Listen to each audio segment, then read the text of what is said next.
chef, kalau kamu memilih minyak zaitun daripada minyak bunga matahari karena lebih sehat dan lebih bergizi, pastikan bahwa kamu menggunakan yang asli. Menurut para ahli, 69% minyak zaitun extra virgin yang diimpor di pasaran tidak memenuhi standar global yang tinggi untuk produk yang indah ini. Kecuali jika kamu membeli minyak zaitun langsung dari produsen atau distributor bersertifikat, botol minyak zaitun extra virgin Italia yang ada di dapurmu kemungkinan besar palsu. Bisa jadi itu adalah minyak berkualitas rendah yang diberi label sebagai virgin atau extra virgin dan bahkan mungkin tidak berasal dari Italia. Dalam beberapa kasus, minyak ini mungkin dicampur dengan minyak lain yang tidak jelas asalnya, atau yang terburuk sama sekali bukan minyak zaitun, melainkan minyak nabati yang disamarkan dengan tambahan warna dan wewangian.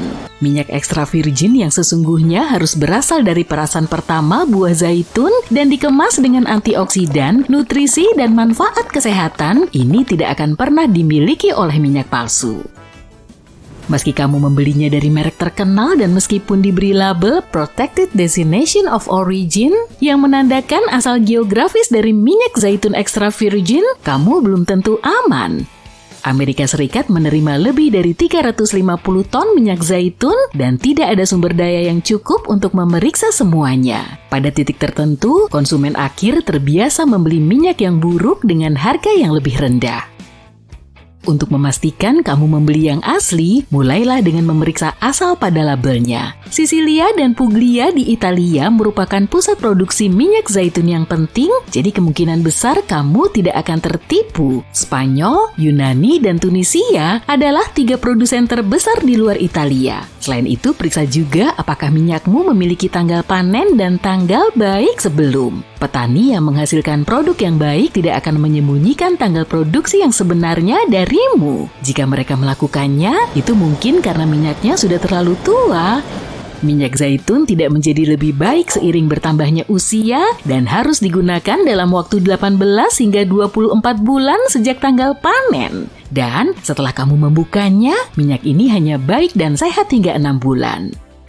Pilihlah opsi sumber tunggal atau satu keluarga. Ini berarti zaitun dibudidayakan, diperas, dan dibotolkan di tempat yang sama sebagian besar oleh satu kelompok orang. Sebuah penelitian menunjukkan bahwa jenis ini lebih kecil kemungkinannya untuk dipalsukan. Selain itu, seharusnya lebih segar. Jangan berharap produk bagus harganya murah ya. Tentu kamu tidak perlu membeli yang paling mahal di rak, tapi setidaknya pilihlah minyak dengan harga sedang dalam kaleng logam atau wadah kaca gelap.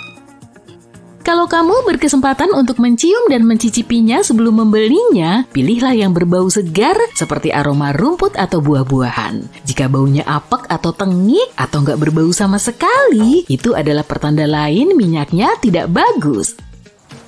Ini bukan hanya rumor nih, pengiriman pistasio terutama ke luar negeri membutuhkan perhatian khusus. Camilan soremu ini bisa menghasilkan panas sendiri jika dikemas dalam jumlah besar. Hal ini disebabkan oleh kandungan lemaknya yang tinggi dan kadar airnya yang rendah. Lemak dalam kacang pistasio dapat terurai ketika berinteraksi dengan udara selama penguraian.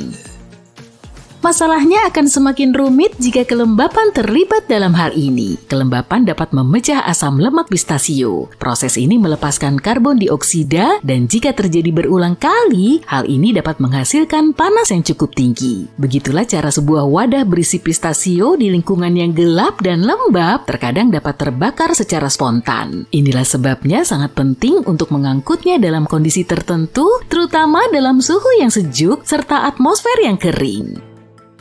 Bagi sebagian orang, daun ketumbar terasa seperti pasta dengan taburan sabun, tanah, serangga yang dihancurkan, atau serutan logam. Kalau kamu salah satunya, salahkan nenek moyangmu untuk itu. Bagi sebagian besar orang, daun ketumbar adalah perpaduan antara peterseli dan jeruk. Tapi orang-orang yang gak tahan dengan herba ini memiliki variasi genetik tertentu. Kepekaan mereka lebih tinggi terhadap komponen sabun dalam daun ketumbar. Di negara-negara di mana daun ketumbar populer seperti Amerika Tengah dan India, kebanyakan orang tidak memiliki variasi genetik ini. Kebanyakan orang yang skeptis terhadap daun ketumbar tinggal di Asia Timur, di mana daun ketumbar tidak begitu umum. Caesar salad tidak ada hubungannya dengan Kaisar Romawi yang terkenal itu. Salad ini konon muncul pada tanggal 4 Juli tahun 1924. Penemunya adalah Cesare Cardini, seorang imigran Italia yang tinggal di San Diego yang menjalankan sebuah restoran di Tijuana, Meksiko. Cesare membuat hidangan ikoniknya ini dengan 7 bahan sederhana. Daun selada romaine yang renyah, kuning telur mentah, minyak zaitun Italia yang lezat, keju parmigiano reggiano yang baru diparut, sedikit saus Worcestershire, perasan air jeruk nipis, dan sepotong baget yang dipanggang dengan sempurna. Bahan-bahan lainnya seperti bawang putih atau ikan teri ditambahkan kemudian. Duh, jadi ngiler nih, maaf.